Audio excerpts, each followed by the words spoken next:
Hello everybody, Scottsword here and welcome back to another Wingspan video, but something a little bit different today. No tournament gameplay and no Asia expansion stuff with multiplayer. We're actually going back to basics. We're going back in time. We're going to be playing on the baseboard only for the day with the base set, the original set of birds from the original Wingspan release. This video was kind of inspired by a few members of my Twitch/Discord community, links down below for that, who are learning how to play Wingspan for the first time, either on the physical edition or on the digital edition of the game.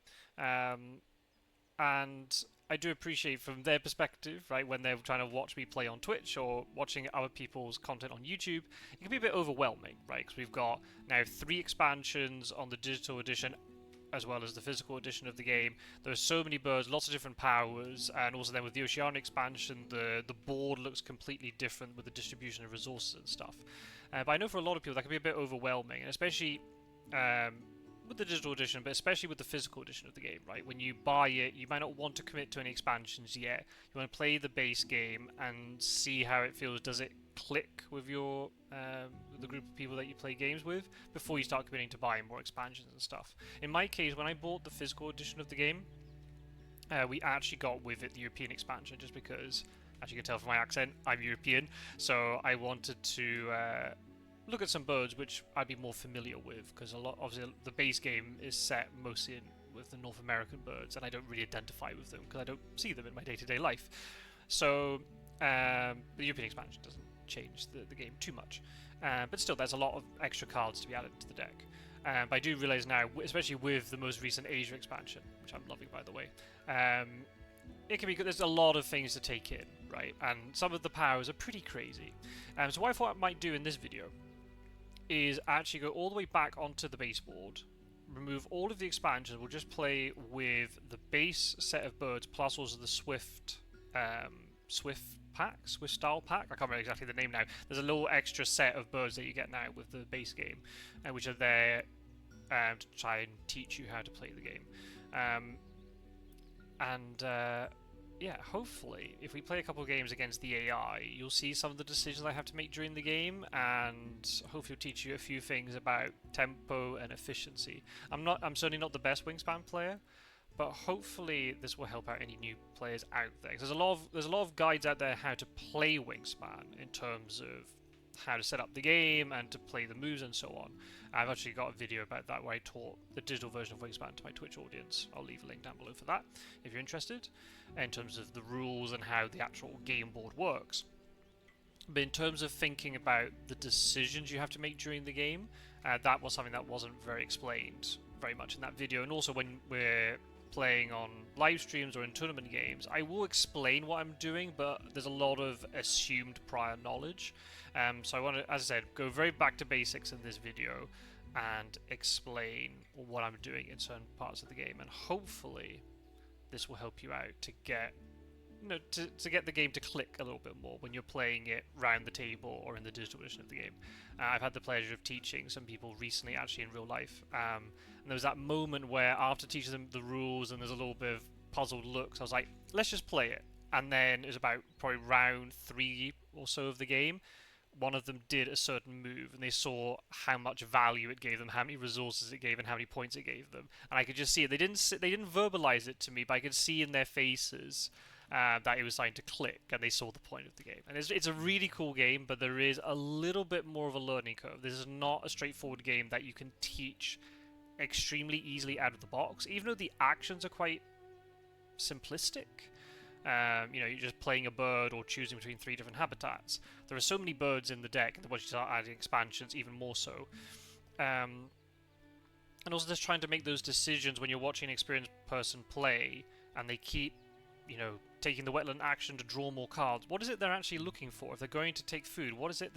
What's the objective? What is it they're trying to do? So I'll play a couple of games against the AI. We'll just see what happens. Every game of Wingspan can be a little bit different. I might have a really high score. I might have a little bit of a mediocre game. It just depends on how the cards fall. But I'll show you the kind of decisions I'm having to make, and we'll see how we get on.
Okay, before we get started with the games against the AI, I just wanted to show you the game board. I just let you know when you play the digital edition of the game. Obviously, in the physical edition, you haven't got this problem. In the digital edition of the game, there are two different modes that you can look at. There's this one which is called Habitat View, where you can sort of tab or scroll between the different habitats, and you see the birds all presented vertically with all of their information, the food cost and nest type and all that sort of thing, and then also the ability underneath.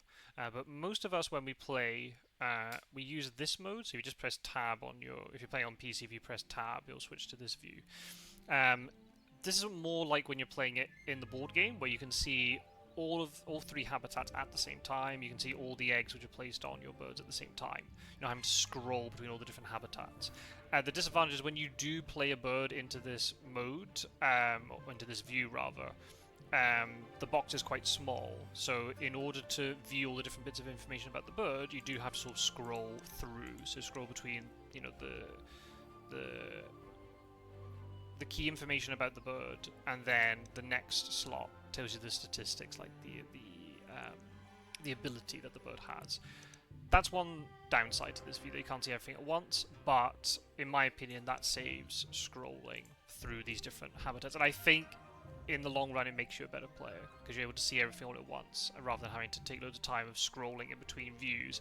And I've actually noticed, because I've watched some people playing on this habitat mode recently, and it can become even more confusing, because as you're trying to do the certain abilities in a certain habitat, if you scroll to, if I'm doing actions in my grassland, but then for some reason I end up going into my forest, it starts showing all the abilities of my grassland birds, even though you're looking at the forest view. And that can get a bit confusing, and you see the players going, wait, what's going on? What's this ability that's triggering? So I prefer to have it looking like this. So just to let you know. Before we start thinking about starting birds and the like, the key aspect of this board that is really important is sort of the resource distribution. You'll notice that the grassland that gives you eggs is actually much stronger than the forest and the wetland.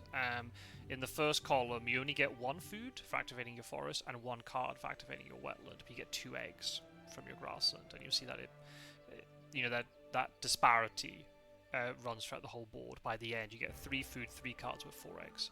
So when you're playing the base version of the game, eggs are not so much of a concern early. Obviously, if you can set up a really nice grassland engine, then that's a different story. But the key thing you need to try and do is get your forest and your wetland developed as quickly as possible. At least the 2 ways to think about it is get 2 birds into your forest, so then every time you activate your forest you're getting 2 food guaranteed. Build out your wetland, so you're getting 2 cards guaranteed. Or have a bird in the first column of your forest that is guaranteed to give you a food every single time you activate your forest. So you get 1 food from activating the forest plus 1 from the bird. And then in the wetlands, the same deal, where if you have 1 bird in the first column, which like for example this mallard that I have, which allows you to draw a card, then it means when you activate your wetland, you get a card guaranteed, and also then when you activate the bird in the first column, it gives you at least 1 other card. Getting that is really, really important to allow you to sort of accelerate your ability to pick up cards, so you see more birds, and then you can make more informed decisions, and have more choice, and hopefully have better synergy with bonus cards and the like. And then also, when you're taking food, you're not having to go into the forest just to get 1 food every single time. You'll go and get 2 food, or maybe even 3 food once you get out to this column here, if you've got other birds in here that give you food. And that will just accelerate your game much more. I find that when I'm watching people play for the first time who haven't got the idea of the sort of the efficiency nature of the game down, and you see them taking very inefficient turns, having to go and get 1 food at a time. Imagine they have a bird in their hand that costs 3 food. They have to go into the forest and take food 3 times before they can play that bird. And it just naturally slows down your game. So those are the things which are really important.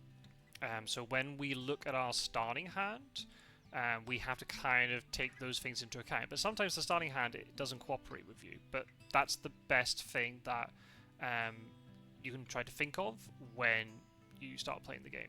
When I play the game, in terms of the physical edition, I can't do this in digital, but when I play the physical edition, um, round the table with people who've never played before. I actually rig the starting hands a little bit. I've gone through the deck of the base game and the European expansion and found cheap forest birds, which are guaranteed to give you food, and cheap wetland birds, which are guaranteed to give you a card, like this mallard. And when I give out the starting hands, I make sure that every single new player around the table has one cheap forest bird in their hand and one cheap wetland bird in their hand, and then the other 3 cards can be just random from the deck. So then, at least then, if the starting hand that they're given is awful, they've still got 2 cards guaranteed that they can play, and at least that allows them just to get their game going a little bit more easily, especially in the first couple tries. Because if you've got a very difficult starting hand to begin with, the game can be quite a slog, and that's not really your fault. As you get more and more experience with the game, it's almost like this really neat challenge when you're given a crap starting hand, and you got to then try and work out how you're going to make, have a competent game out of it. But at the very beginning, I don't think that's very fair. So I always do that, and it does seem to help out players a lot. And if you can get the game just that little bit quicker, then it's more likely to click, and you're more likely to get it round the table, and you're going to keep playing it. So a game like this shouldn't be a slog to play through, but the reason why a game like this, I would not put it in the same bracket as games like Azul or Ticket to Ride, like these classic gateway games, is because there is a steeper learning curve in trying to learn what all the different birds do, and also there's a longer payoff to everything. There are more actions in the game, and there's a more sort of complex timings of certain, activations of the habitats, and a small mistake at the beginning of the game can have huge ramifications later, whereas other gateway games don't have that so much, or the game is much shorter. So if you make a mistake at the beginning, it doesn't matter, because 20 minutes later the game is over and then you can start again. Whereas this game is naturally longer, especially if you're playing with, say, 3 or 4 people around the table with the physical edition. So you want to have a start which is kinder. That's in my opinion.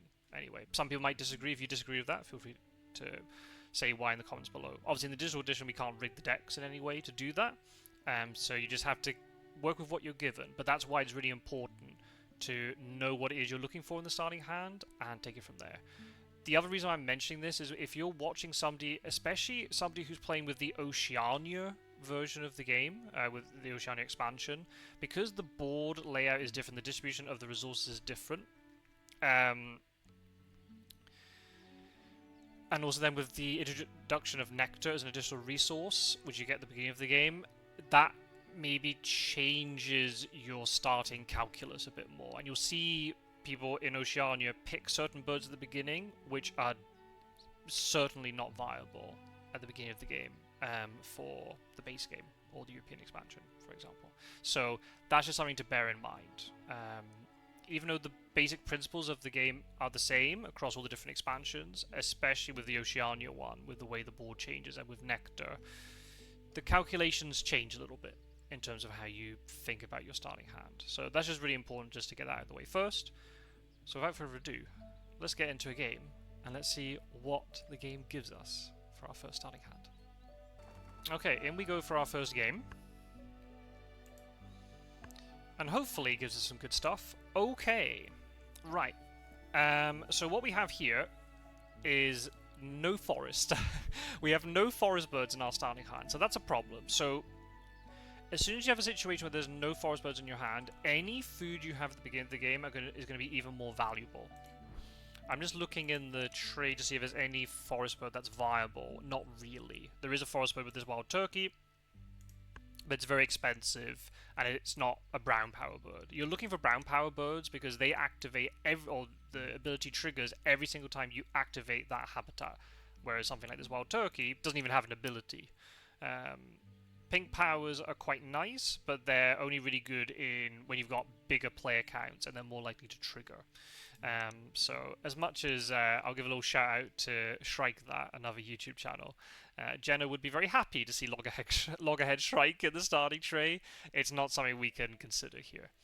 So we've been given a wetland, so we can just go digging for a bit.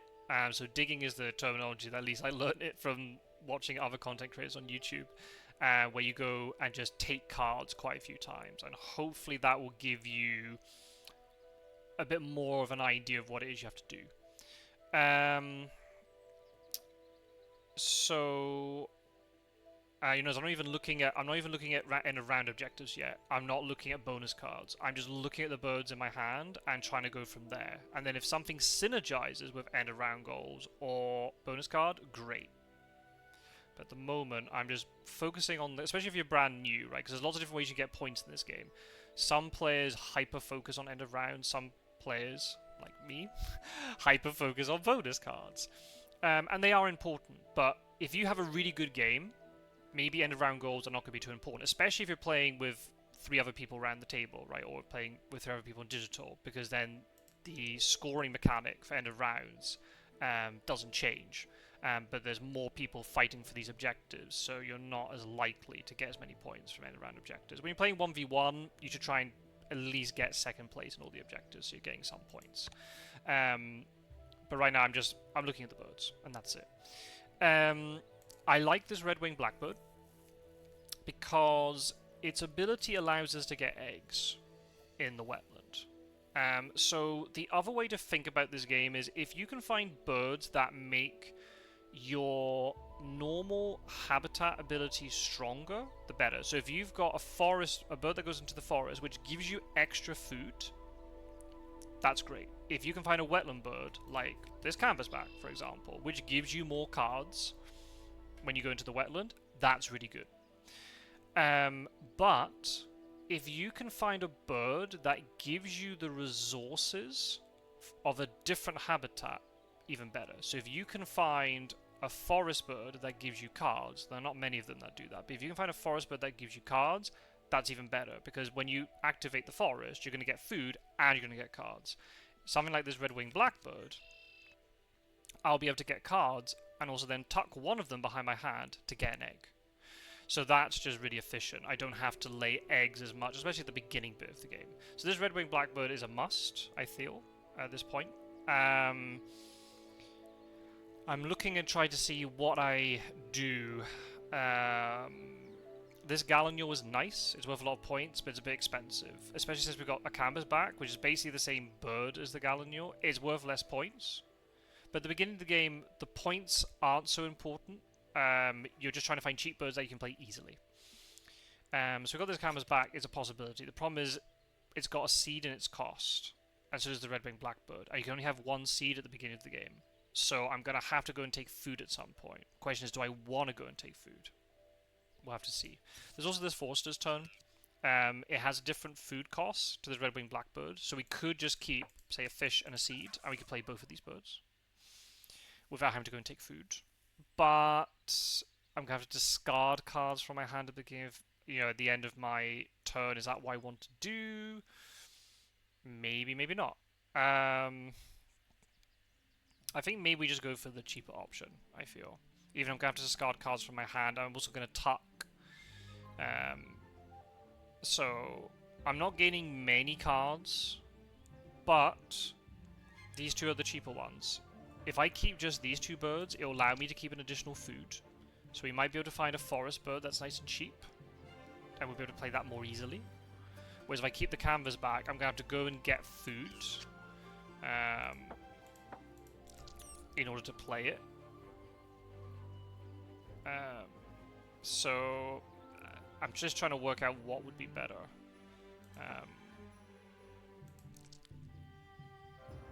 So I think what we'll do, I think we'll go with Forster's turn. Let's look at the bonus cards and let's see if that changes my mind. Okay, if you're playing the multiplayer version of the game on digital, you won't see a bonus card like this. But if you're playing like playing the physical edition, or if you're playing against the AI in the digital edition, then this one will appear. That one's not bad actually, because we've got one already.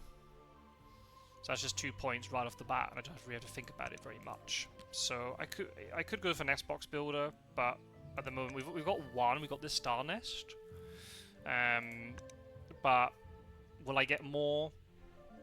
Maybe not. We don't know what sort of game we're going to have, what cards we're going to draw. So if this one is just a nice easy 2 points per bird, we'll just take it. We'll just take it. In the multilingual versions of the games, I know if you're playing it in Spanish, this bonus card doesn't exist, but instead there are symbols on the card. So it might, I can't remember exactly now which one it is, but it might have like a camera symbol on it.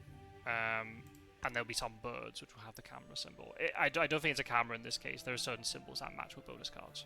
So that sort of eliminates the language aspect of the game, because in Spanish or in German, it might not be called Forster's Turn, it'll be called something else. It might not have the word Forster in its name. So, yeah, we're going to do this. So yeah, Gallignul's too expensive, so we're not going to consider that, even though it's got a good ability. Cammersback is a good ability, but once I factor in I want to keep the red-winged blackbird to, you know, I need a seed. I'm going to have to go into the forest one turn to get a seed. Do I want to do that? Maybe, maybe not. This chestnut collared longspur is a really good bird, gives you extra bonus cards, which we always like, but at the beginning of the game, we don't want it. It doesn't give us any value early game, so we don't even want to consider things like that. So we'll just keep these two birds, I think. And yeah, looking at the end of round objectives, the first one, eggs into platform. This is where a star nest is actually very helpful, because it allows me to qualify for 3 of these end of round objectives if I just lay eggs onto it once. So that's very handy for that. So if I don't have a good time, if I don't find a lot of these birds with these nest types, I've got the star nest, and that means I can qualify for those 3. Birds in the forest, we haven't got any yet, but hopefully by round 3 we'll have some. So we'll see. So yeah, we'll go with this. And we'll see what happens. So yeah, I'm not... It's a bit of a shame we haven't got a nice forest bird to play, but that can happen, right? So what we're going to do is we're going to get this blackbird down first. We'll then draw cards. Unfortunately, the card I'm going to draw, I'm going to have to tuck under this blackbird. I could lay eggs to then draw a second one. Maybe might do that. Let's get this blackbird down, and then we'll think about it.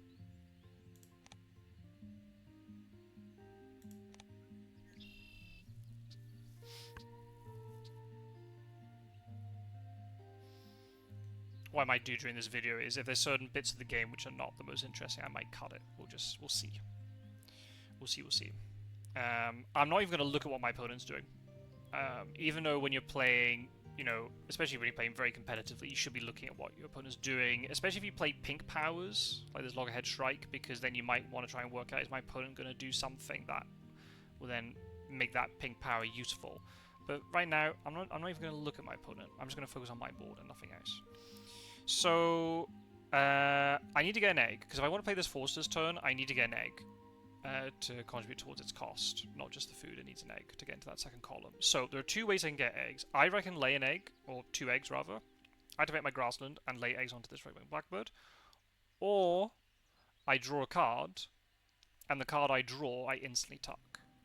To be honest, they're both kind of the same. I'd rather just lay eggs, I think, so I get an additional egg that way.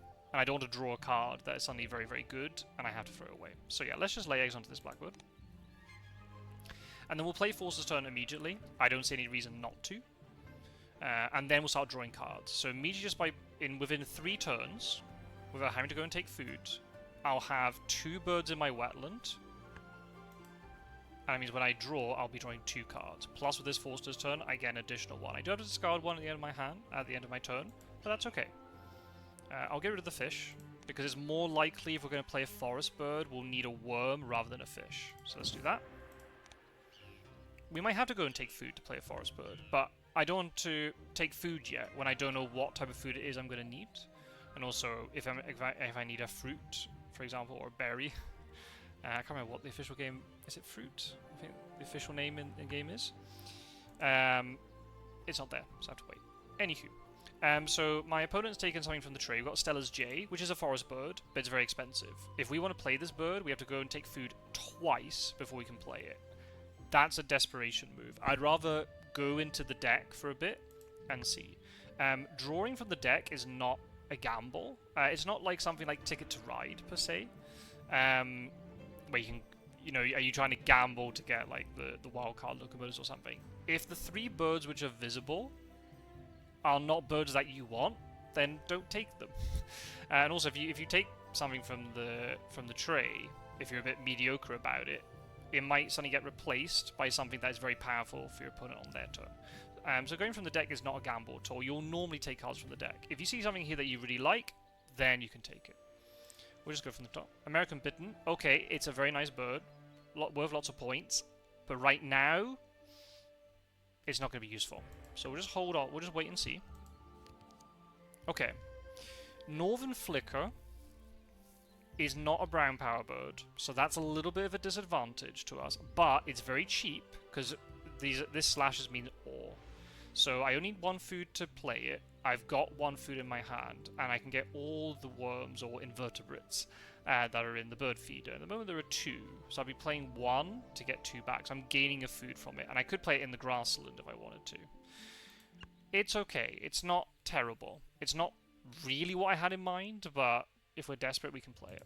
So let's draw 1 more. So we've taken our 2 cards as our initial action. Now the Forster's turn is going to activate. So we'll draw 1 from the top. Okay, Black Skimmer.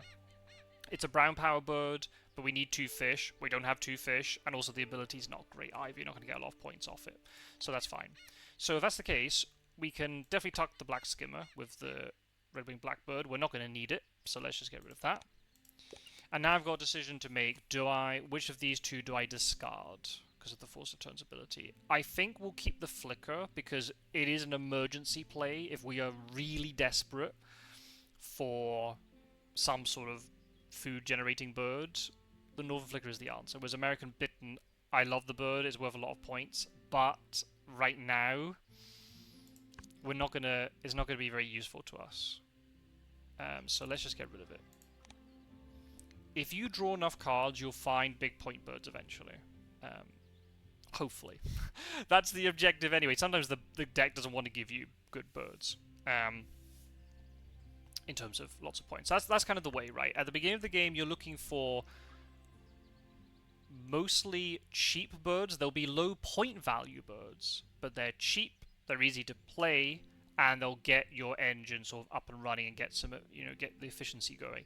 Then late game, you keep the big point birds, and if you've built out your forest enough, you'll be able to take lots of food and play, really expensive birds. So again, am I in a rush to play this Flicker? Not really. So let's just draw again. Maybe the deck will give us something better. Okay, here's another example. Great Horned Owl, worth lots of points, but it's very expensive. So right now, this is useless to us. Okay, Red Crossbill. A little bit better, but still, it's 2 seeds, and we don't have 2 seeds. So that's a problem. So we'll just leave that for now. We'll activate Forster's turn. Okay. Right, Mallard gives us more card draw. And we have the food to play it.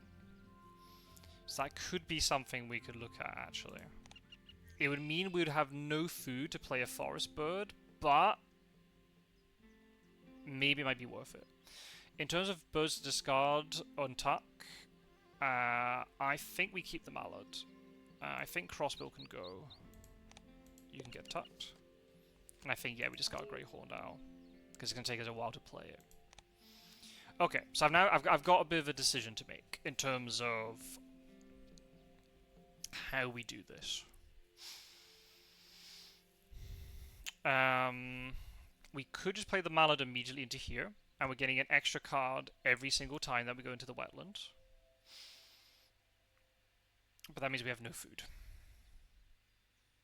So unless we find a really cheap 1 food bird, we're going to take ages to build this out. But then the Flicker could be the answer to that.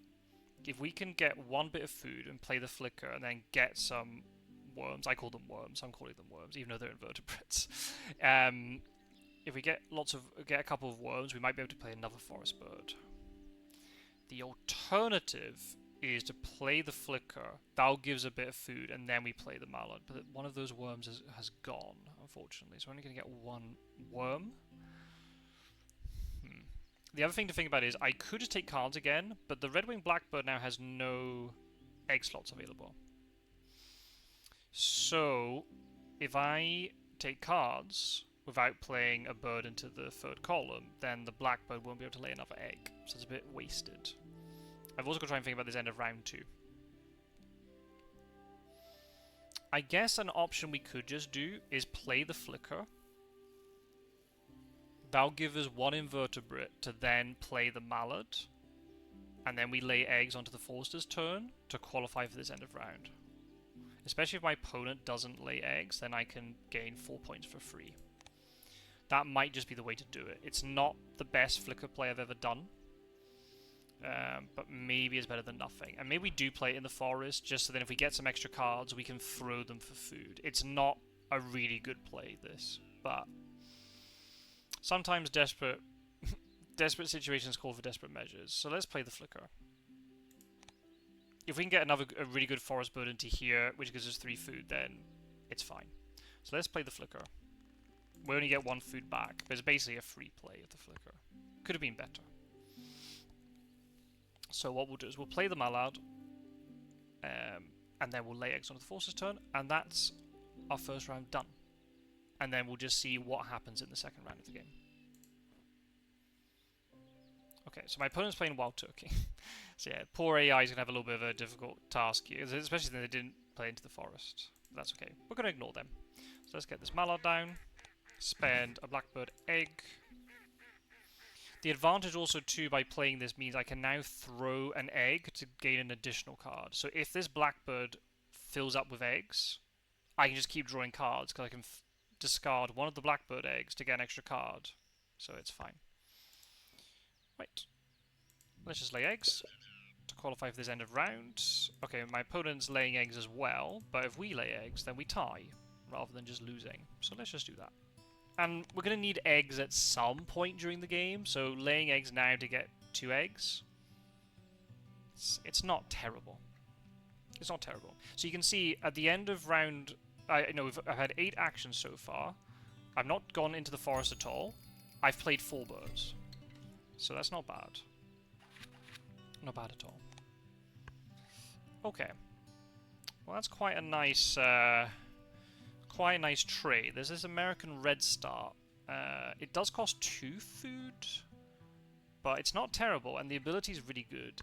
Oh, never mind, it's gone. Never mind. We saw that bird for a second and it disappeared. That can happen, right? So we have this pileated woodpecker, which is very interesting. It doesn't help us to get more food, but it allows us to lay eggs in the forest. And as I said before at the beginning, any situation where you can gain a resource from a different habitat, it makes the game even better for you. So we could play the pileated woodpecker. So what it does is you lay eggs. All players lay egg or 1 egg. So I'm giving eggs to my opponent, but if my opponent doesn't have that nest type, then they don't benefit. So we all get an egg type on this cavity nest, but then I can lay an additional egg onto a different bird of the same nest type. And I've got 2 already, plus also this star nest. So I think this is a very good bird to pick up. Let's just keep drawing. Okay, black-necked stilt is not great. If we're really desperate, we could play it, but at the moment, again, it's not a brown power, so I'm not really thinking about it too much. The Junco is a possibility for the forest, but you have to tuck a card to get the seed. I don't know how many cards I'm going to have. So I don't want to take this and then play it and then suddenly discover I don't have a lot of cards to sort of fuel this. And the prairie chicken, again, we're not looking at. So let's draw a card with the mallard. Okay, Grosbeak is nice, but it's very expensive, so that might have to be a no. Inhinger. Again, it's wetland birds. Not really what we're looking for right now, that's not our priority. So I think in terms of things to tuck, I think the Inhinger is going to go. And I think I'll keep this Grosbeak, because you just never know, I might be able to build out my forest to here with it. I'll get rid of the black-necked stilt. Card draw is not my problem. Oh, nuthatch. Now this is the type of bird we want. That's the type of bird we want. Nice and cheap. Very easy to play. So hopefully my opponent doesn't take it, and we could take that nuthatch, and then that might be our forest. So we'll set up. So yep, they haven't. So we'll take this nuthatch. We'll draw again. Okay, brown pelican. Again, it's a when played power, not an activated power, so that doesn't really interest us at the moment. Mississippi kite. It's nice and cheap, so it could be something we'll look at, even though the ability's not very good. But if we want to build out the forest even more, that could be something we could look at. We'll draw again. Dick Thistle. I keep realizing I pronounce this wrong. I keep saying Dick Thistle because I'm pronouncing it the CI like in Spanish. Oh my god, I'm losing my English. Okay. This bird's interesting for the wetland. For the grassland. It clearly lives in the grassland. But we don't really need a lot of eggs because we've got this blackbird that's giving us eggs.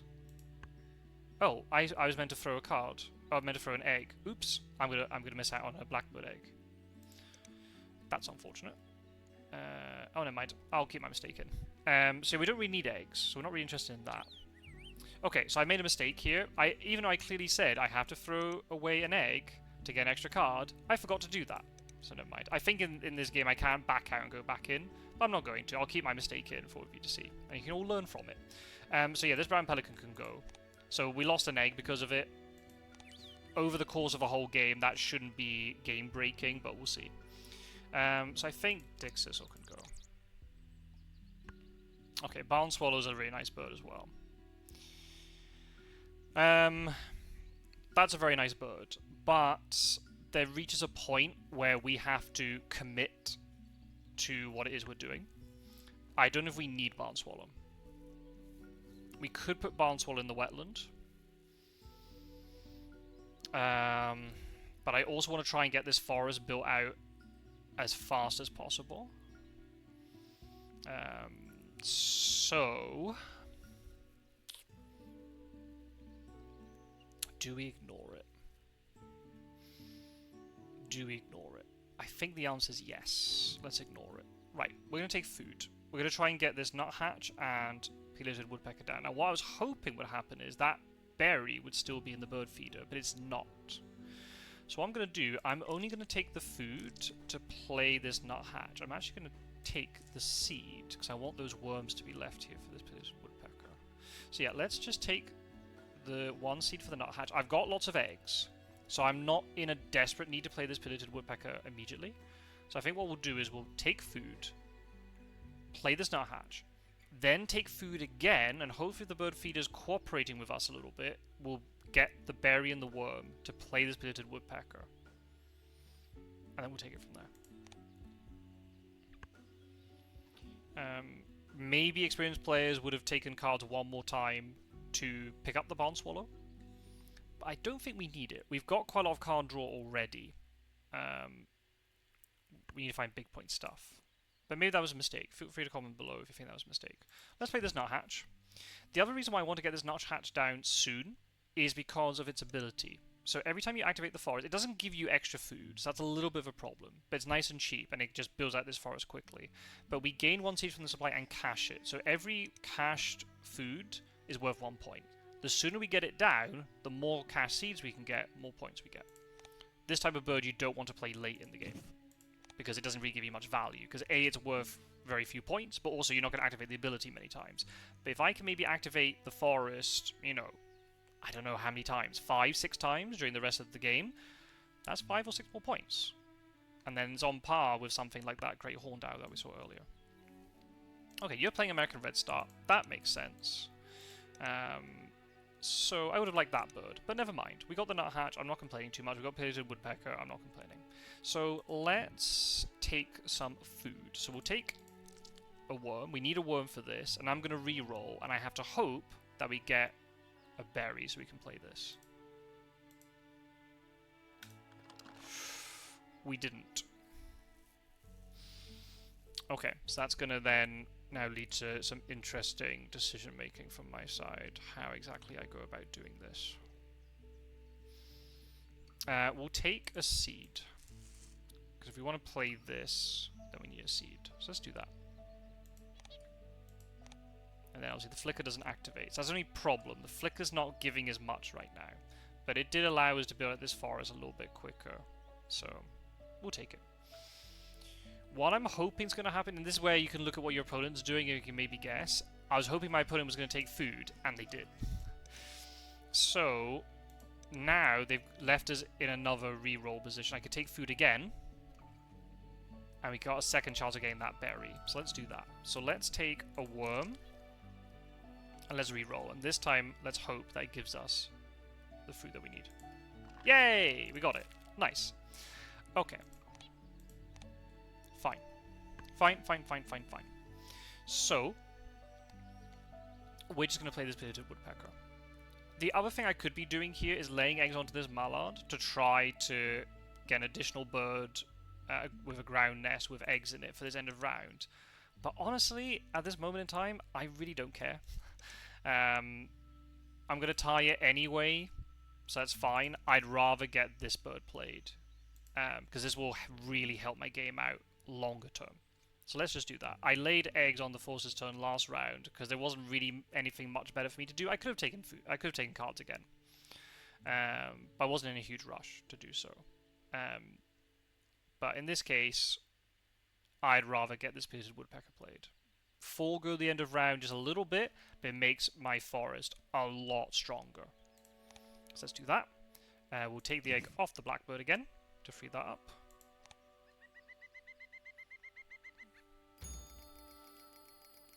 So we'll sacrifice the end of round.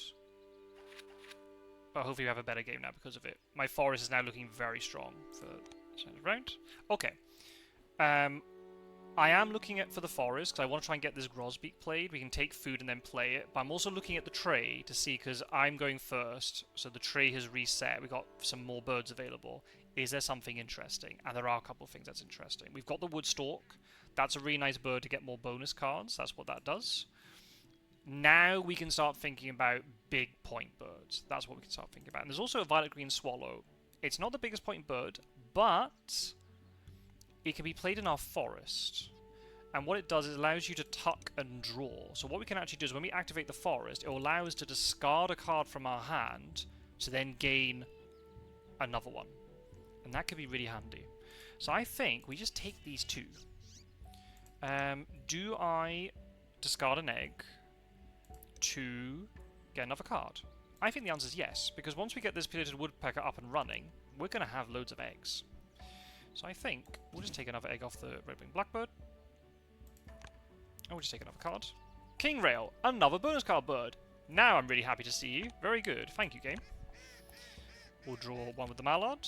Okay, Mockingbird is also interesting for this forest, because we could activate the pillated woodpecker twice rather than this violet green swallow. That's a decision we have to make. Let's draw a card. Okay, that's done. Let's draw a card. Oh my goodness, I'm finding all the good birds. Now I've got decisions to make. Okay, so we have to tuck a bird from our hand. Is there something from our hand that we are not at all interested in? I think this Mississippi kite can go. It's not big point enough. I think we can do better. So let's get rid of that. So now I have to discard a card from my hand. So I'm looking at what we've got. So these two bonus card birds we're definitely wanting to keep, because we've got 2 slots left in our wetland, right? If I had already another wetland bird in here, then there'd be no need to keep 2 of these, because I've only got space for 1, but I've got space for both, so I may as well just keep both. I'm now looking to see what we do for our forest. We've got a few different options. Hood Warbler is just a nice big point play. It's just 7 points, has no other ability, but just points. That's it. Mockingbird is interesting because you can copy another bird inside the same habitat. So we can copy Nuthatch to get basically 2 cash seeds every time. We could copy Pillated Woodpecker to basically double the amount of eggs we're getting from our forest.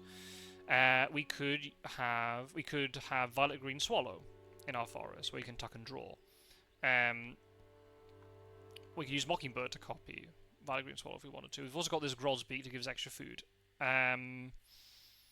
I think Grosbeak's quite good. It does give us that little bit of extra food, which we might need. It's a decision between these lot. I think instinctively I'd keep Mockingbird so I can copy this Pillated Woodpecker, because that ability is very strong. Very, very strong indeed. So if that's the case, if I'm keeping Grosbeak and Mockingbird, then I don't need Hooded Warbler and I don't need Violet Green Swallow. I guess what I could do, instead of having Violet Green Swallow, I can just take cards once in the final round, and hopefully that'll give me lots of nice birds that I can play. So, if that's the case, I think Violet Green Swallow is going to go. Yeah. There you go. And the birds which are now in the tray, we're not really interested in. So that's fine. That's fine. Okay. We don't need to draw cards again, because we've got a little bit of a plan. We've got stuff we can play. We need to get this Grosbeak down. We need to get this Mockingbird played.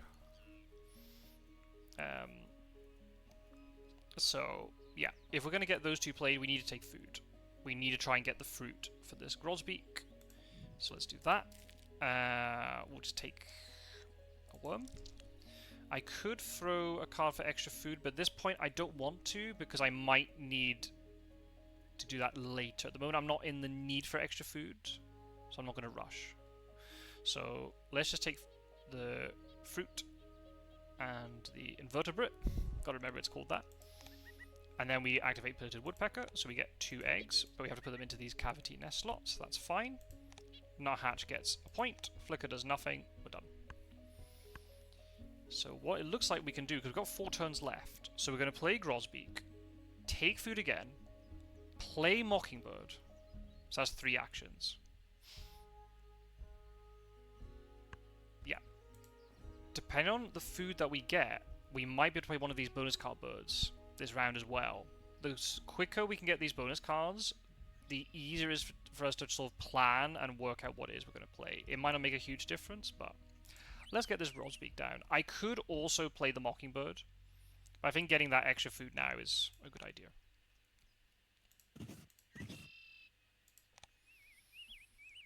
It'd be interesting to see what other people would do about that forest. Again, because there are so many options in this game with the different birds, it can be a bit subjective. Other players will play differently. Other people might put that Violet Green Swallow in there.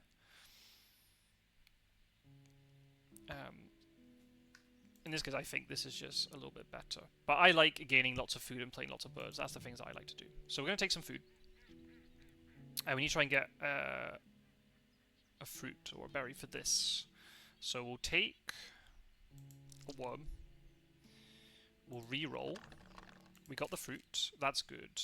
Now, I'm trying to look to see if I can play one of these two. Unfortunately, we don't have the fish for this. Also, got to be careful. This Grosbeak takes seeds or berries from the bird feeder. So I don't want to take this berry, because I know there'll be no food for this Grosbeak to take. So we're definitely not taking that. We could just take a rat, because this Woodstalk needs rats. So, or rodents, rather. So we'll just take that. We'll take the extra fruit from the Grosbeak. Thank you very much. We'll activate Pillated Woodpecker again. It doesn't really matter where the eggs go now. We might have to think about it a little bit later. You just got to make sure you don't fill up too much. But the fact I've got 3 birds of this nest type plus the Forster's turn means if I manage this correctly, I shouldn't run out of egg space. And another point on the Nuthatch. See, so the Nuthatch has already got 4 points. So, and it's just sitting there accumulating points every single time we go into our forest. That's really nice.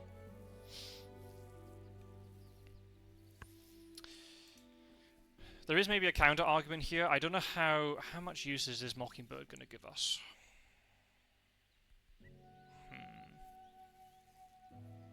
I'm now just wondering if it'd be better to play this Hooded Warbler. Am I going to have enough eggs with just one Pillated Woodpecker activation?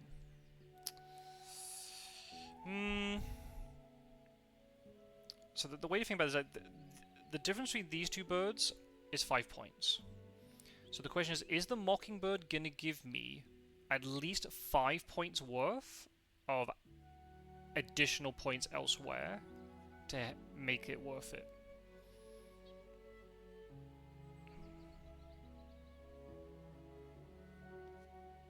How many times am I going to activate my forest? So I've only got 2 turns plus 5 in the final round. So I've got 7 actions left. So we play something, 1 bird now. That's 1 action gone immediately. We could take food. So that's 2. Play one of these birds. That's 3. Depending on how much food we've got, we might have to play the other one. So that's 4 already. So what we're going to do, draw cards once, that's 5. Take food again. And then play a bird. I think those are our 7 actions. So if I've counted correctly, I'm only going to activate my forest once. Maybe even twice. So I don't think this Mockingbird's worth it. I think we're going to have enough eggs to do everything we need to do. So I've changed my mind. I'm going to play this Hooded Warbler.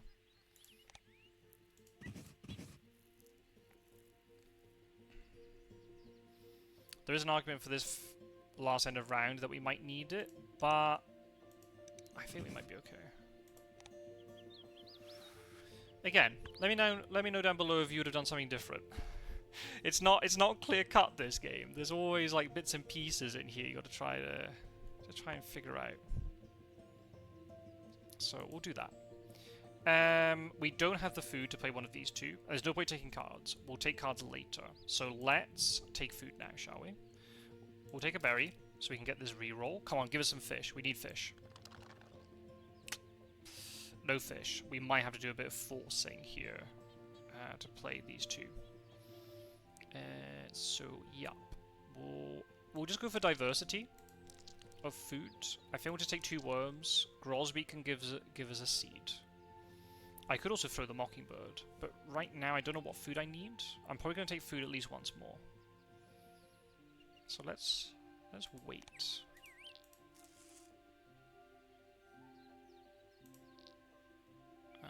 Unless there's something I've missed. Could I've got a reroll? Maybe. I think I might have missed a reroll. I could have done it. That's okay.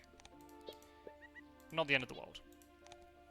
If I'm making small mistakes in things, I want to try and show it's not the end of the world, right?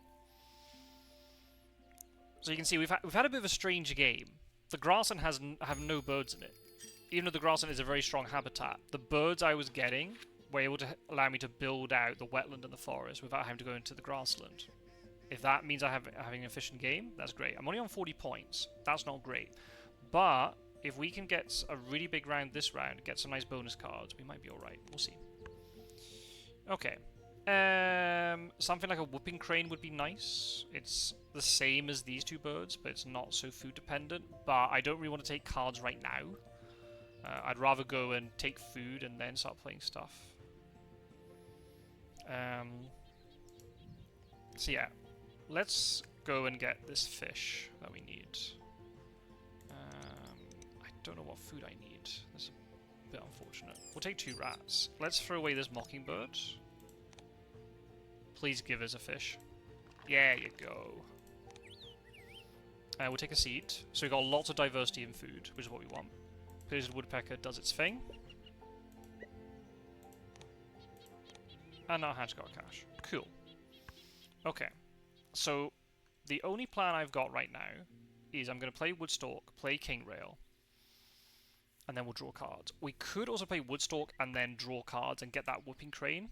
In a normal situation, this Whooping Crane wouldn't still be sitting there, but never mind. Let's play this Woodstock first.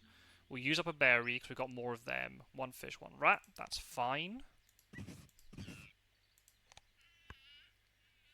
Bonus cards. Okay, so again, these are 2 which we wouldn't see normally in multiplayer on digital anyway, but if you're playing the physical version of the game, you would.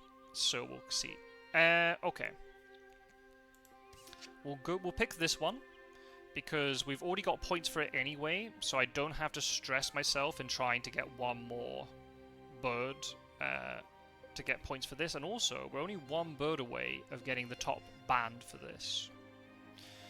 So if that's the case, we'll just take this. Guaranteed 3 points, plus we could get 4 more.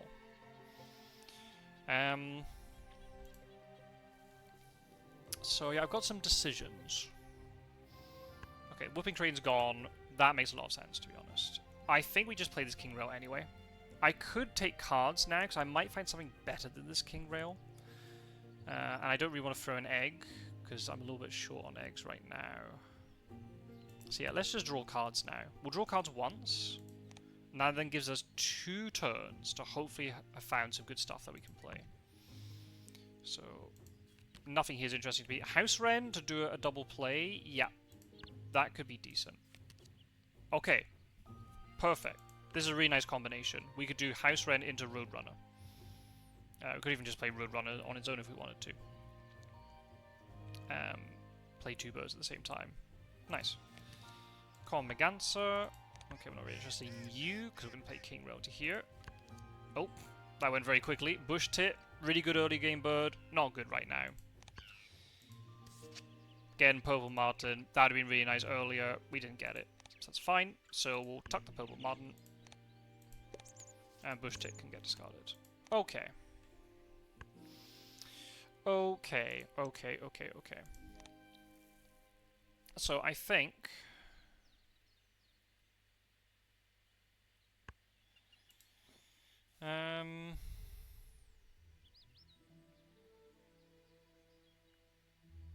yeah. I think the plan is very straightforward. I think we play King Rail and then we just play Roadrunner. Roadrunner's just worth 7 points on its own, so that's very nice. It's better than we can do activating any habitat. King Rail's not worth a lot of points, but if it can give us a bonus card... we're not doing too hot on the bonus cards. We didn't find the one with the Anatomist that we wanted. It was a bit of a shame.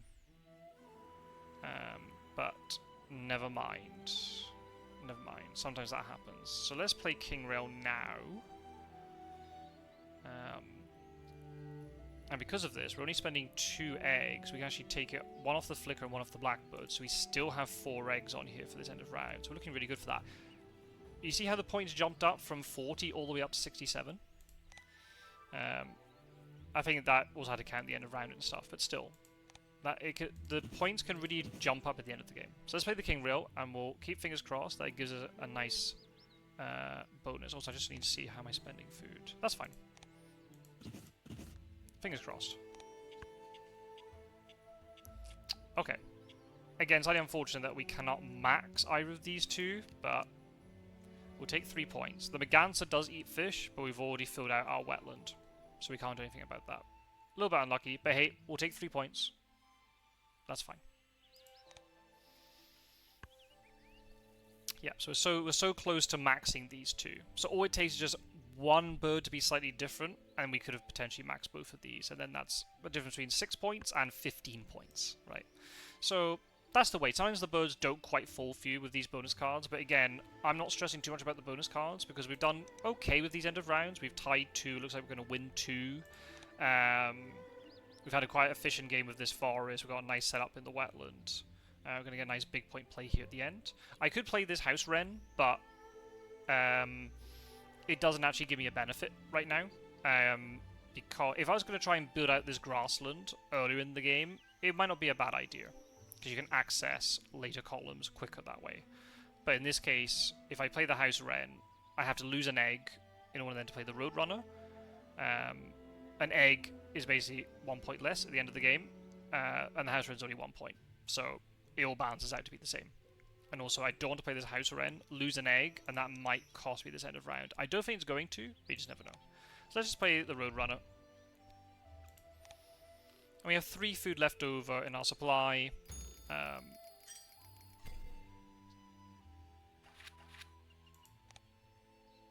that's it. That's the end of the game. So we've had an okay game.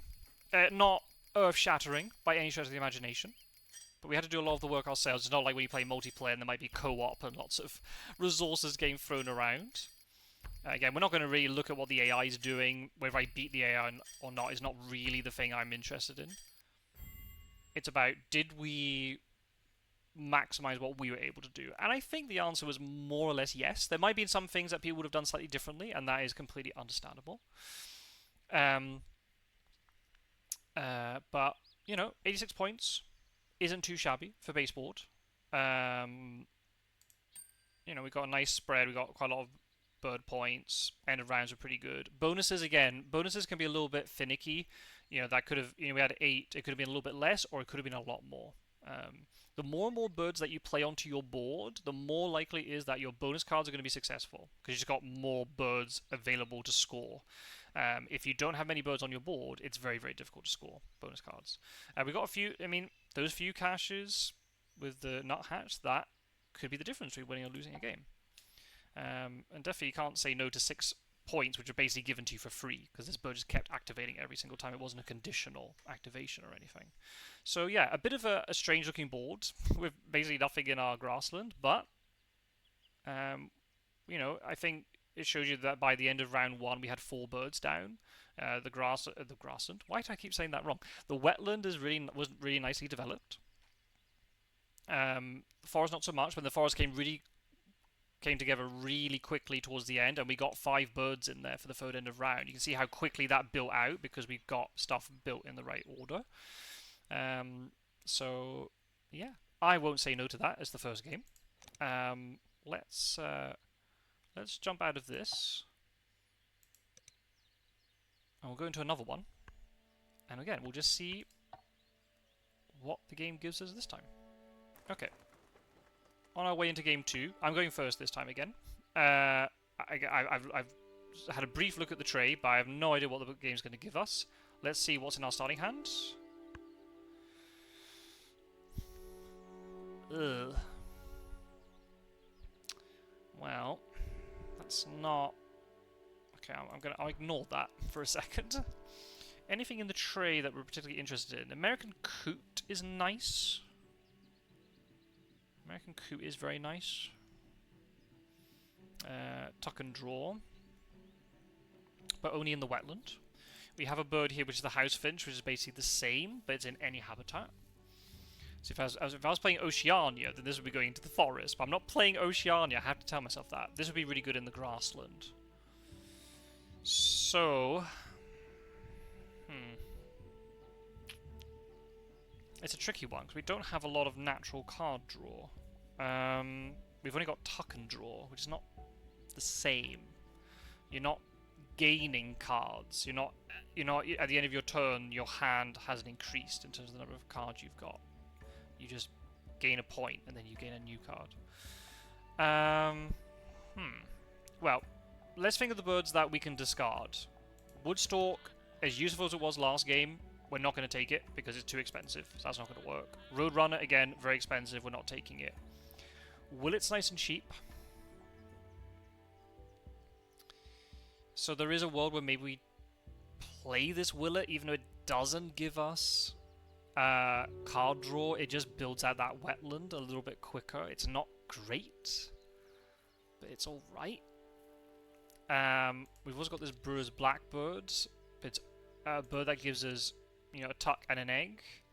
But again, when you're playing on baseboard, eggs are not the biggest thing you have to worry about, especially a grassland egg, because you're already getting eggs from the grassland anyway. If you've got a really nice grassland engine built out, absolutely Brewer's Blackbird could be part of that.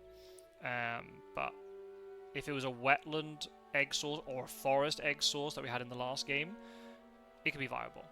But no, I don't think it's going to be it. So I'm just trying to work out, do I keep this Willet? Just to, because it's nice and cheap, get it into the wetland, build that out a little bit quicker. Do I keep this House Finch? Maybe is the answer. Maybe. Am I tempted by this American Coot that's in the tray? I mean, I could just play House Finch and Willet and ignore the American Coot, but then the good thing about the House Finch is it can be played in any habitat.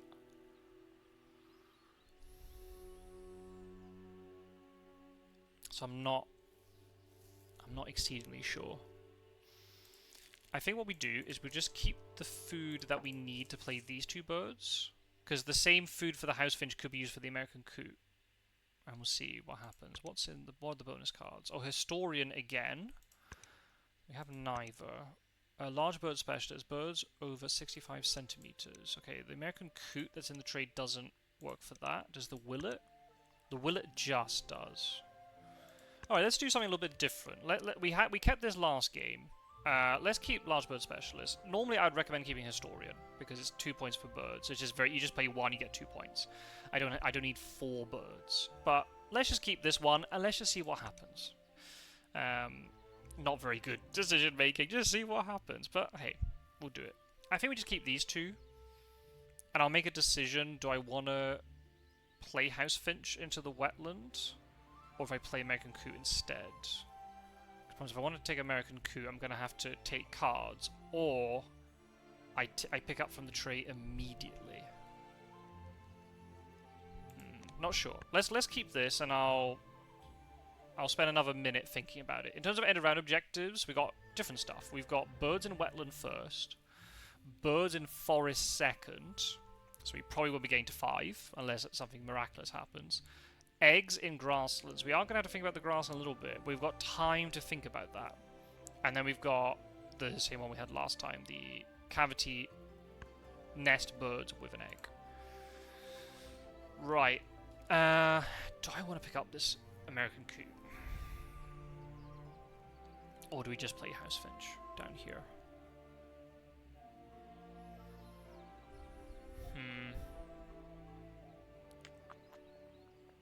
Because House Finch in Grassland would be very nice.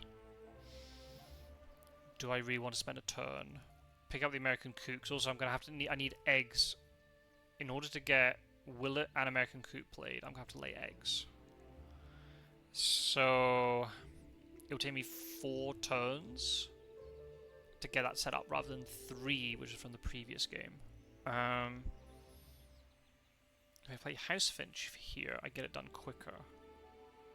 But honestly, House Finch as part of an engine somewhere else I think is a better idea. Okay, I'm going to make a bit of an executive decision here, and let's see if people in the comments agree with me or not. Maybe they don't, and that's fine. But let's take this American Coup. And hopefully not reveal anything really powerful. Nope, that's fine. Egret is a double play bird, like that house wren we saw before, but it's very expensive. So right now we're not thinking about it. This white-throated swift is also very nice for the 3rd end of round and 4th end of round goals, but right now we're not going to make use of it. Oh, you're the one with the nuthatch this time. Well, it's a different nuthatch, but still good though. Okay, yeah. I don't really like this Willet, but it helps build out the wetland, so let's just do it. So yeah, we'll play this. And then yeah, we'll lay eggs. There's some other ways we can maybe do this. I could also I could lay eggs on the Willet, take cards. I could play House Finch up into the forest, and then take food. But I'm going to have to take food twice in order to play this Coup. I'd rather just get the Coup played, and then we'll dig for a bit, and hopefully we'll do something like my opponent and find a nice cheap forest bird. I don't know if I'm going to be able to, but we'll see. I think we'll do that. Let's play the Coup into here, and we'll keep this House Finch as possible, you know, grassland or forest play later. So yeah, let's play the American Coup. So again, you know, I've built out this wetland onto the 2nd slot as quickly as I possibly could. And we'll just draw cards. If I draw cards for the next 4 actions of this round, that's okay. Oh, there's the flicker again. I'm so used to not playing on baseboard and seeing all the same birds popping up, even though there's like 180 in the deck. I mean, it worked well for us last time. We might have to take it. I don't think my opponent's going to go and take this, so we can just leave it in the tray for now. Song Sparrow. Okay, this is a migratory bird, so it goes between different habitats. It's nice and cheap. If we're really desperate, we're going to have to play it. I really hope we don't have to, but it's probably the best one to play because it's nice and cheap. Hummingbird. Okay. That can go into any habitat, and it gives us food. So that's not bad at all. Okay, I'm gonna tuck this Song Sparrow. Now we've got this Hummingbird, I'm gonna tuck the Song Sparrow. Draw from the top. Barred Owl.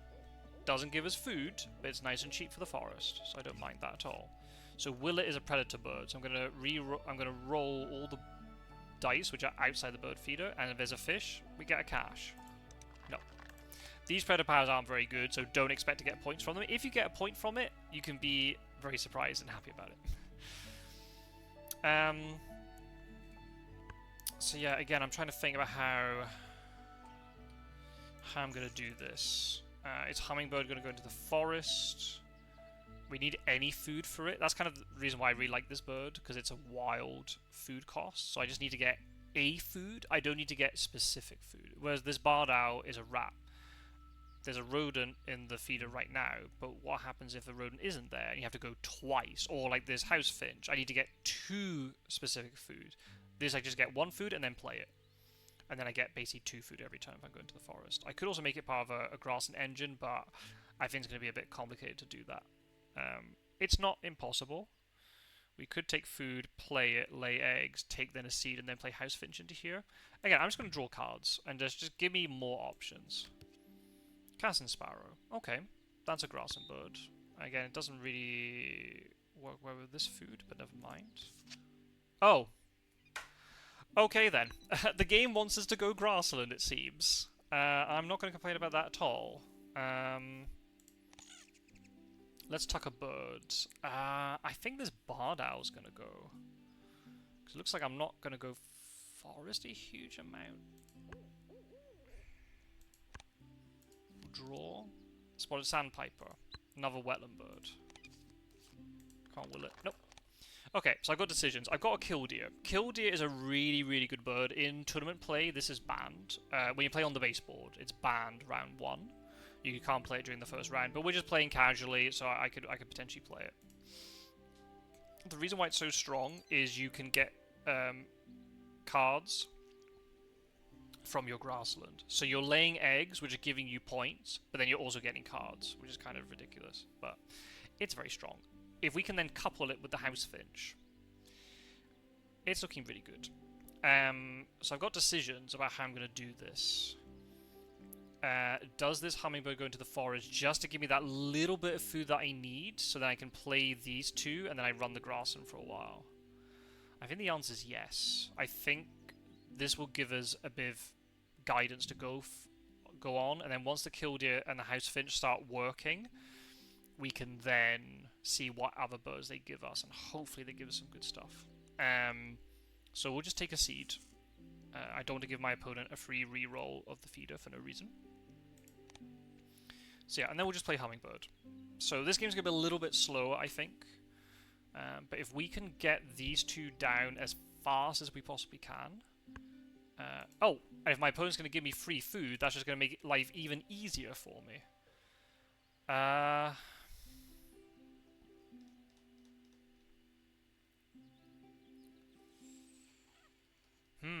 Is there now a world where maybe we play hummingbird in the grassland now? Because if I lay eggs, I'll have the food to play the House Finch.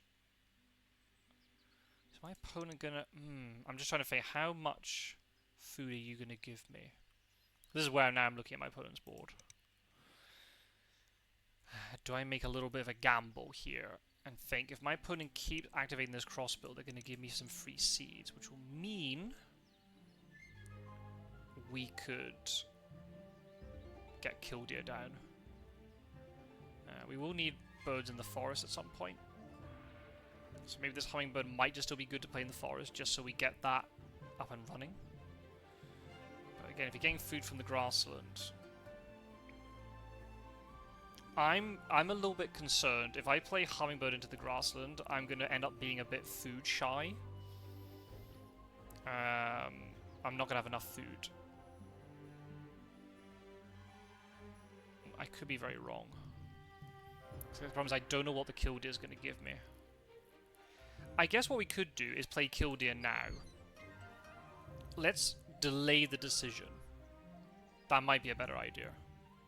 Let's delay the decision. Let's play killdeer. And then we'll just start laying eggs a little bit and activating this killdeer.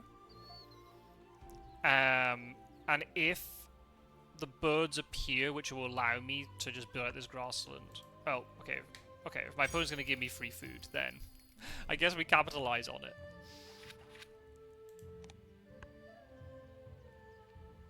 Because now what we could do is we could play hummingbird and then lay eggs, and then we play House Finch. Because we'll have all the food we need for it. Oh, my opponent's just going to keep taking food indefinitely. I'm not going to complain. So yeah, maybe it's a little bit weird playing against the AI and they're doing this. If I was playing against a human, and they...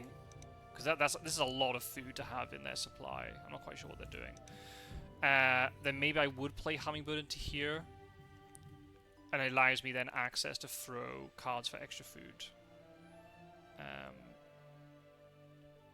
But we'll go with what the AI is doing, and we'll see what happens. So we discard an egg. Let's get some cards. Oh, Wow, okay, yep. Grassland, here we come. There's another bird that will give us food. So now, with Hummingbird and Phoebe, we can get 2 food. I know I'm giving food to my opponents as well, but sometimes I think when you're playing around the table with people, you end up playing a little bit more cooperatively anyway, and people really like it when you start giving them free stuff. But also, the way I think about it is, if even though you're giving resources to your opponent, if it helps out your tempo more, then it's worth it. And only in really, really high level competitive play are you going to start really analyzing in great detail. Oh, do I really give them a food this round? Is that going to benefit them a lot? When you're first playing, just don't stress about it. Just make your board as good as possible. We've got a bonus card bird. That's nice. We're not finding a lot of stuff for this large bird specialist, but then by the time we build up this grassland, hopefully we'll get some good stuff. So yeah, we're just going to plow on. We'll play Hummingbird into here. Lay eggs. That'll give us the food to play the Housefinch. And then lay eggs again. And then that'll give us the food to play the Phoebe. So we'll have all of this built out. We'll have 1 space left. We can hold off on putting something here until we find something that we really, really want to play into here. It could be this Sprague's Pipit, but it could be something else. So let's lay eggs. I guess we could start prepping for the third end of round by putting the eggs into the grassland. That would be a clever play. We'll give them a food. We'll take cards with Kill Deer. Okay, Say's Phoebe's nice, especially we got lots of worms kicking around. Ruddy Duck is now not useful for us. It's not worth any points. At the beginning of the game, Ruddy Duck's very good. So we would have liked that in our starting hand. But now, because we've got this Kill Deer, we don't need it anymore. We're not going to be activating the wetlands at all for the rest of the game. So yeah, this bird can definitely get thrown away at some point. So let's play Housefinch. The reason why I'm getting Housefinch down first, before the Eastern Phoebe, is my priority right now is not to get food, but it's to see more cards, and hopefully we'll find some nice stuff to play into our forest, build out a bit more if we do need to get access to more specific food, big point birds for the wetland, and so on. The sooner we do that, the better.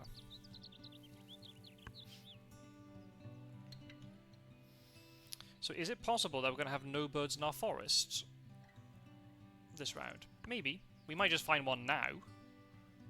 We'll see. We'll see what the game gives us. So we'll lay eggs. We'll tuck the Ruddy Duck, because we're definitely not going to play that. And we'll just draw from the top. It's a forest bird. It's cheap. I'm not really in love with it, but it's not terrible. If we're really desperate, we can play it. So let's do Kill Deer. Let's see if we get to find something better. Gallinule. Okay, we had Gallinule last game in the starting hand. I said not to keep it because it's very expensive. But now we can maybe think about it because it's worth 7 points. That's not terrible. And then Black Vulture. Actually, not bad because my opponent does have a Golden Eagle, and I don't need to spend any food to play it. So we could play the Black Vulture, and if we can just get a little bit of food off my opponent, that's not bad.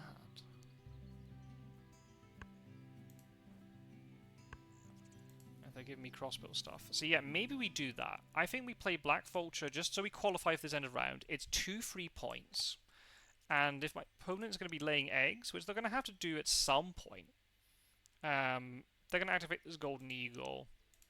It will, nope. I don't know what the game's doing. It will just give me that little bit of extra food. So let's just play it.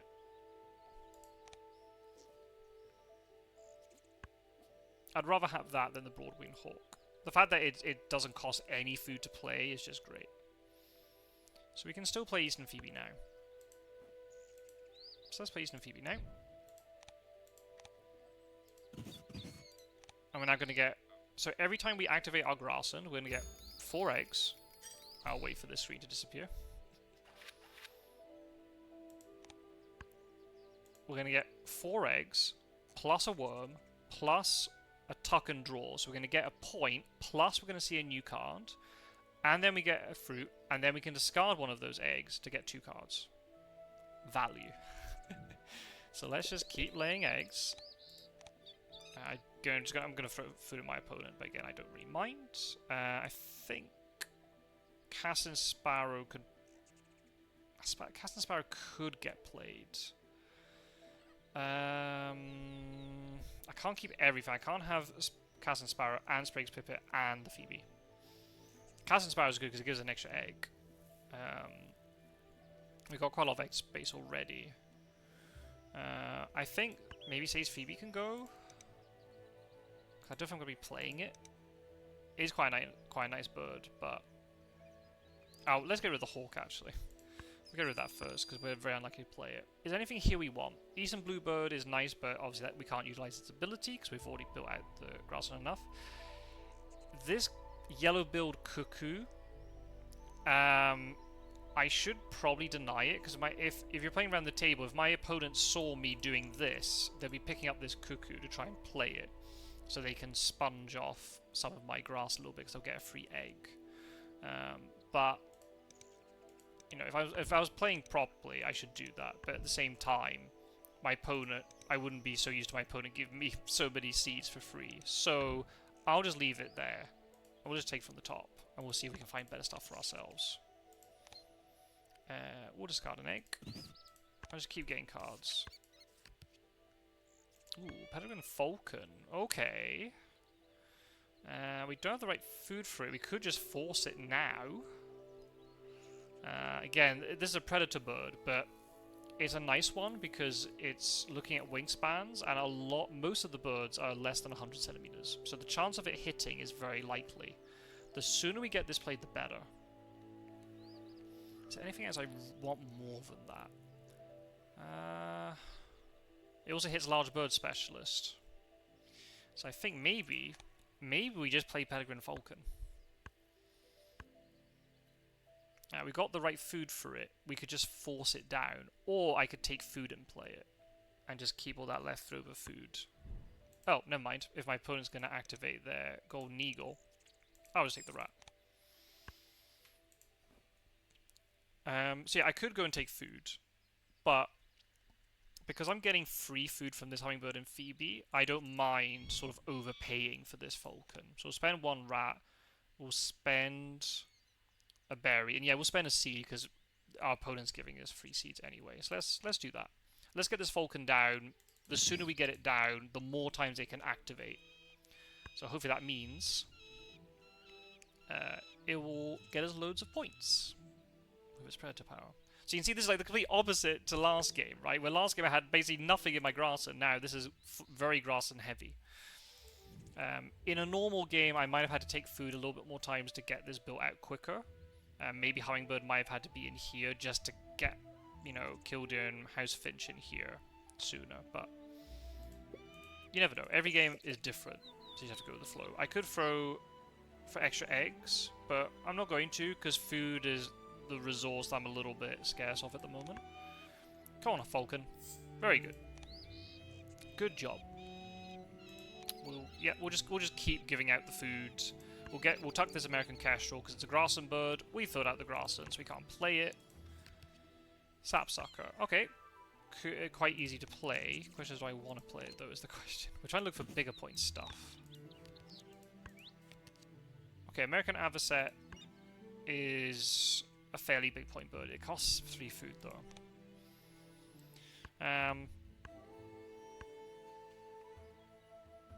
We're going to have a lot of excess cards in our hand at the end of the game. With the expansions, there are quite a lot of birds which allow you to tuck excess cards. And also you can throw cards to get extra eggs and to get extra food. It's just because of the Killdeer, we're going to have loads of cards in our hand. It is what it is. It's fine. Efficiency is still really good here. Even though I'm having to spend an egg to get 2 cards, I'm still laying eggs and doing all this other stuff. Eventually, once we get into the final round, I'll just stop activating this Killdeer because we don't need it. We'll just have so many birds in our hand and not enough turns to play them. But we'll just at least 1 or 2 more turns we'll lay eggs. Hopefully the Falcon hits again. No! That's a bad bird to try to hunt. That would have been really nice for the grassland engine if we had some, you know, reliable seed generation. But never mind. Never mind. Is what it is. We made our decision. This cardinal can disappear because we're not really interested in that. It's a bit too low point. Chimney Swift, we're not interested in that. Stella's J. Okay, Stella's J is worth a few more points. Maybe that's something we could look at. No. Beric's Wren. That's not the one we want. That's another migratory bird, but it's very expensive. It's not going to be much use to us. So, yeah. Don't know. We need one more bird for large bird specialist. That Gallinule is probably the answer to that one. No, Gallinule doesn't... We might have to play the American Adversary then. Yeah. So we're getting free food here. What is it I want to take? I think we take a worm.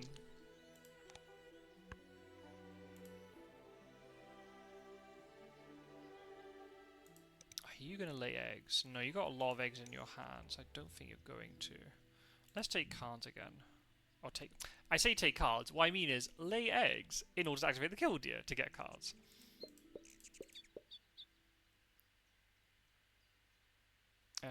I'll actually throw an egg into this black vulture for the last end of round, just in case I forget, because I've got a terrible habit of doing that. Come on, Falcon. Now, that's a big point bird that we would have liked to have, but I'll take the point from the hunt. Beric's Wren can definitely go away. Vo Swift. Well, we are going to have a lot of cards, but am I really going to go into the forest that much? My gut feeling is no. So we'll just draw a card. We'll one more time. We're not finding a lot of really big point stuff, unfortunately.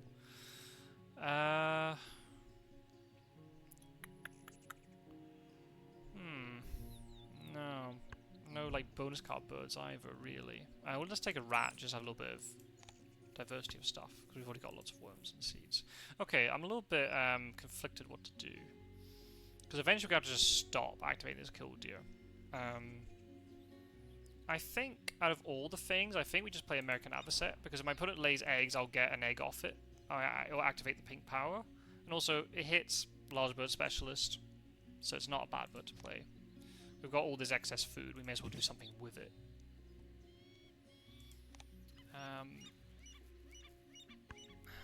Yeah, don't know. Gallinule we could definitely play.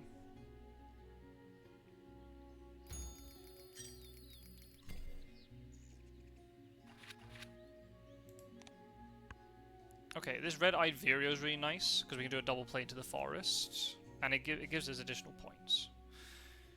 We have to spend an additional egg, but the bird's worth 3 points, so that's very good. So yeah, we'll go and pick that up. Maybe this is the last time we pick up cards with this killdeer. Oh, my opponent played Eastern Bluebird, but then did play another bird afterwards. Nice, AI. Very good. We'll ignore that. I think at this point, maybe we can just throw food for extra eggs. Just because we don't have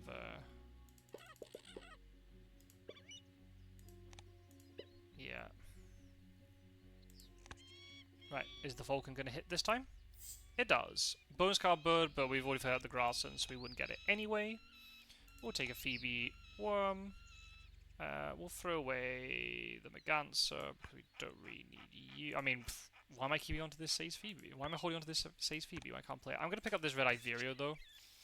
We can definitely do a nice double play with that. Is this the last time I take cards with Killdeer? I think the answer is yes. Let's do it one more time. Condor. For an extra bonus card? Nah, it's not worth a lot of points, though, is it? Barn Owl, okay. Not worth a lot of points, but it's good for this end of round, and also it is a large bird. So we might be able to max this out. Okay. Common Raven, that would also be nice. But again, it's all a bit too late. We've only got 4 turns left, right? So the amount of stuff we can do is fairly limited. Oh, thanks for the free egg. Much appreciated. Are you going to give me a free food as well? Oh, you are. Oh, happy days. That golden eagle's done very well. I don't think it's missed yet. Let's take... Yeah, we'll take a seed. Sure. Right, we've got this massive stack of cards, so we've got to try and work out what we're doing.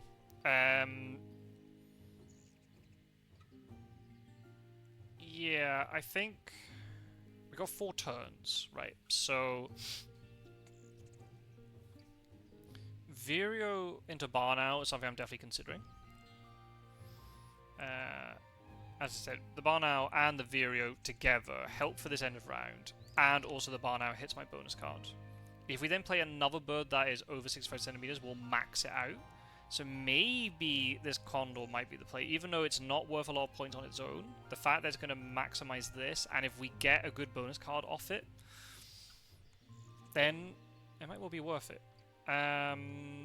What else could we play? Maybe just play this Gallignol into the wetland. So let's think about this. If we do this double play with the Vireo into Barnow, and then Condor, and then the Gallignol, that's 3 turns. So we've got 1 turn left. I guess we just lay eggs then. That might be it. Because if we lay eggs, we're getting 4, 5 points if we throw a food for it, plus the falcon, hopefully, plus the finch. So that's 7 points. It's not terrible. There's also an argument we play the Condor now, because maybe that might influence what we play, but to be honest, I don't think Vireo and Barnow plays can be affected by the bonus card. So let's just do the double play now, shall we? So we'll spend a berry. We'll play the Barnow. We're going to have to overpay for it a little bit. I'm not fussed about that.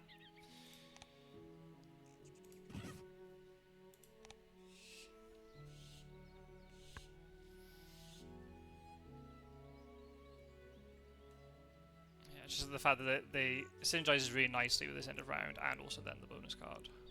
So that's where you start to look. At the beginning of the game, you don't have to stress about that so much.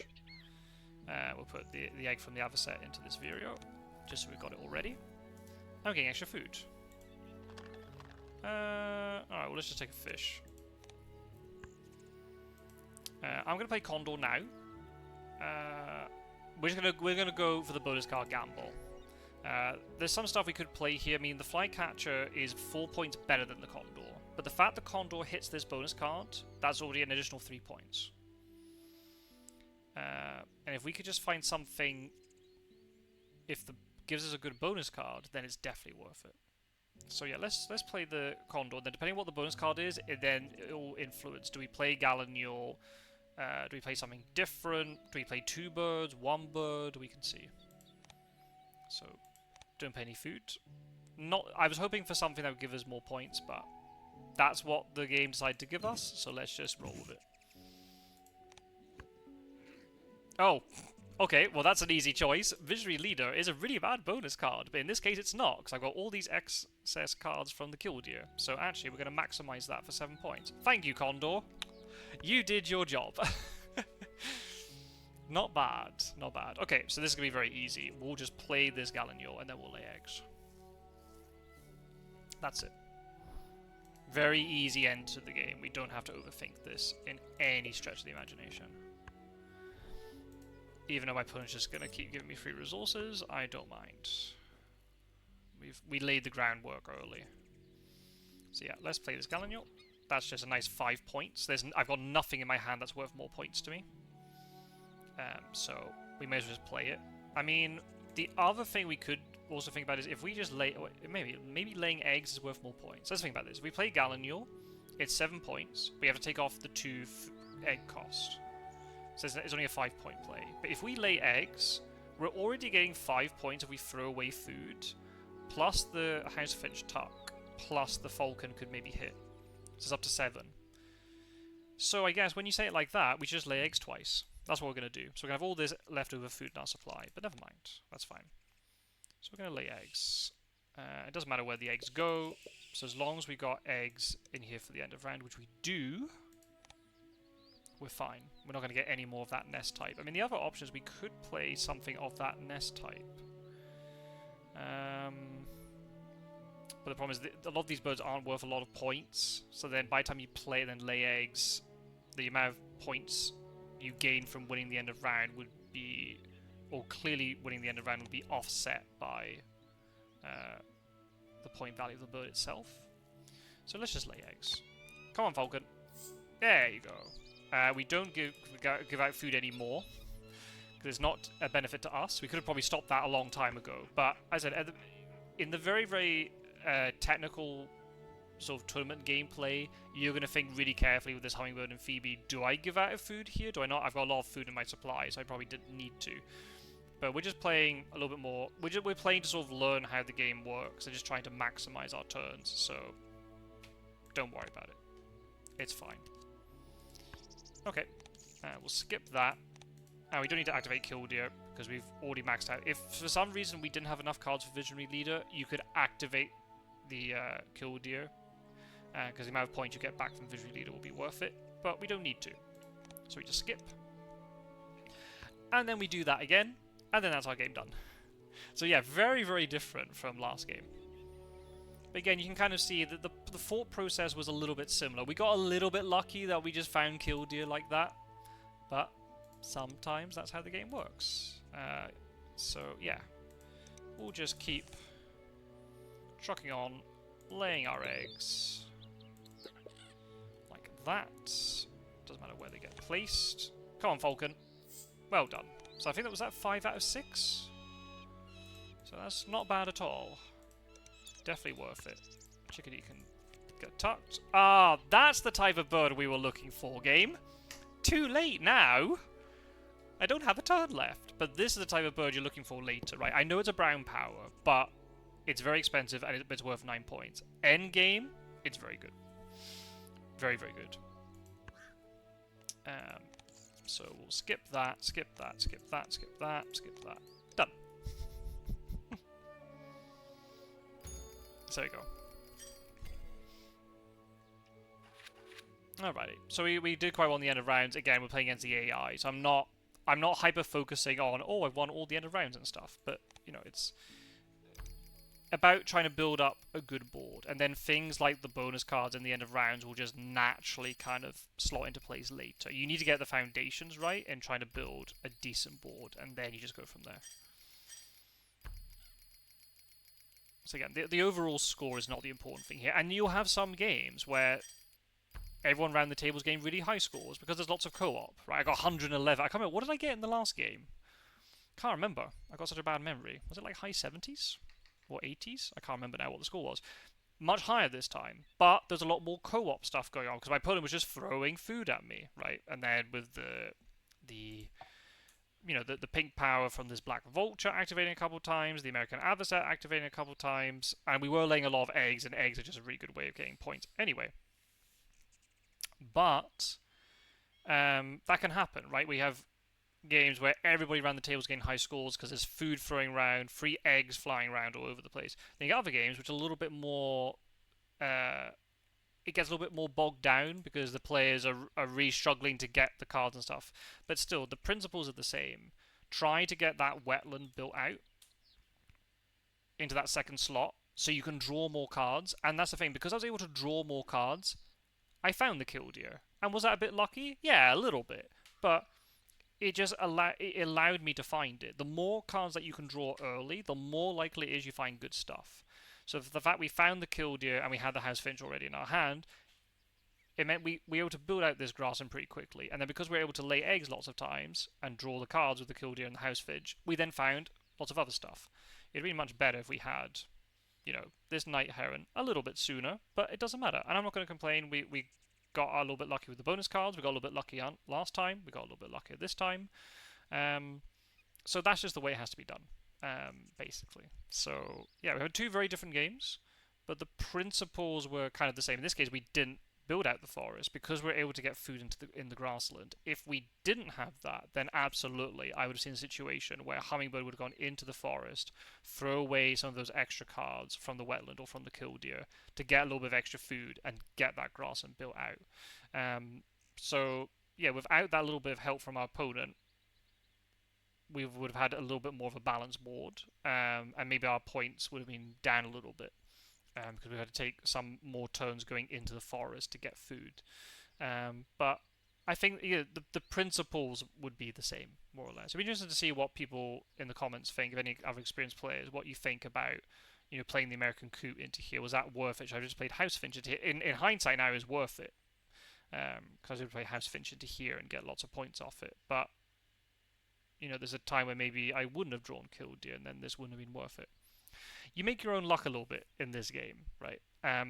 It's about knowing what you're trying to look for, and also then making that decision. That falcon came along.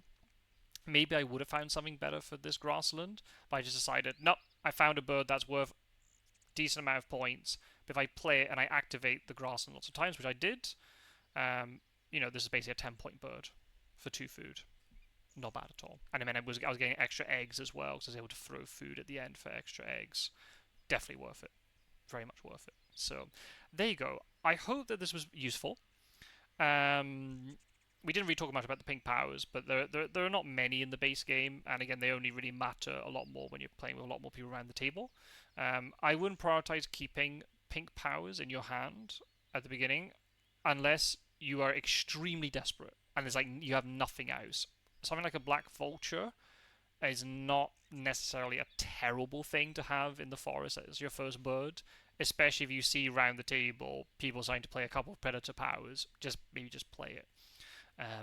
But you're really ideally looking for those cheap brown powers that you can play quickly. Don't keep lots of birds from your starting hand, because the more birds you keep, the less food you can keep, and then it just makes your life a lot more awkward, unless you have a really strong forest bird, which allows you, like that American Redstart that we saw in the previous game, it wasn't in this game, because that allows you to get extra food from your forest. And if you know you can get that food going, then you can do so. You can be a little bit more greedy with the number of birds that you keep. But the big mistake that I certainly made at the beginning, and what other people do, is they just keep either too many birds from their starting hand, and they just don't have the food generation early to be able to play all of them. Or they get things a little bit confused. They spend their only food playing their only wetland bird, even though they've got a forest bird in their hand. Play the forest bird first, get food, then play the wetland bird, and then go digging. Get lots of cards, give yourself options. I know in this case it's a little bit extreme. I've got all these cards left over at the end of the game. That's because I've got a Killdeer. In other situations, I might not have had... Look at the last game. I didn't have that many cards in my hand at the end of the game, just because we're doing a lot of tucking with the blackbird and stuff. So yeah, hope this has been useful. If there's any questions you have, feel free to leave them down below. Hopefully this made sense, and hopefully it was useful and informative. If not, share it with me, and I'll try and do a better job next time. If you want to see a follow-up video where I introduce the European expansion into the game with the teal powers, then feel free to ask, and I can easily do that. But until then, take care, everybody. Thank you very much for watching, and I will see you all for another video very, very soon. If you want to watch me play Wingspan live on Twitch, links down below. Normally I'm playing Wingspan normally every Wednesday, mixing in with some other board games as well, but I do spontaneous Wingspan streams every now and then as well, apart from the Wednesday streams.